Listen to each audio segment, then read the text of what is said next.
But according to our next guest, a veteran homicide detective, there's no place for race.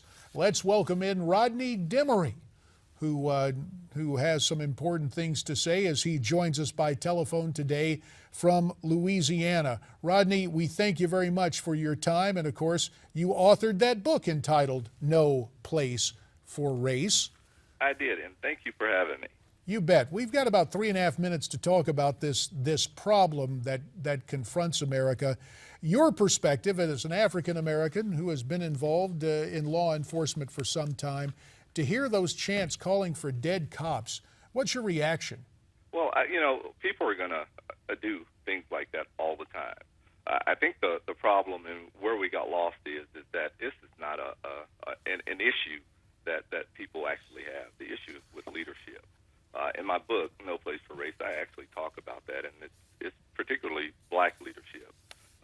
When you look back in the 60s during the Civil Rights Movement, the grainy videos of the dogs and the water hoses, it was for one thing, that was to gain access and representation into a system that was created by the forefathers. Basically saying all the rights we get, you got. The problem is that once we make that advancement, we get those people in those positions, they do absolutely nothing. I've been very critical of that, and my attitude comes from my work as a homicide detective. There's nothing like the reality. When you're out there and you're watching the grieving mother, it's heart-wrenching. When you see the teenage boys, the decomposing bodies of the babies inside the pregnant women that have been murdered. The disgusting part, or the disturbing part, is that all those people that are supposed to be in leadership, in 10 years, 12 years, I've never gotten a phone call from them, and I've never seen them there. My frustration is that they will march and protest, and they'll talk about the system, the police in Missouri or New York or wherever, and they don't know what's going on in their own backyard, and that's really disturbing to me. Rodney, who are you referring to? Are you referring to people like Al Sharpton? No, I'm talking from the ground up.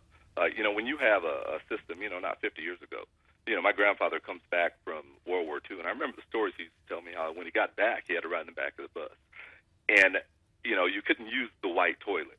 You go to jail. Well, that police department now is headed by a black man. And then you go up further, you have a mayor, a congressman, you have the Congressional Black Caucus, you have the leader of the free world is a black man. Not only that, the top law enforcement official is a black man.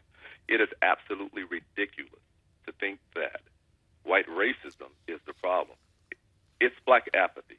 If you look at the situation in Ferguson, removing yourself from the district attorney's office, being a racist, let's just say for the sake of argument they are. The fact is that the population is 67-70% black. That only means that either they voted for a racist or they didn't vote.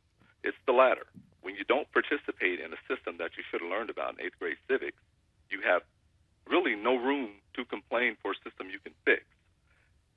The ridiculousness of it all is that when you have Sharptons or even Eric Holder, and I don't disparage or disrespect anyone in public office such as Mr. Holder, but the reality is I could care less about his struggles as a black man.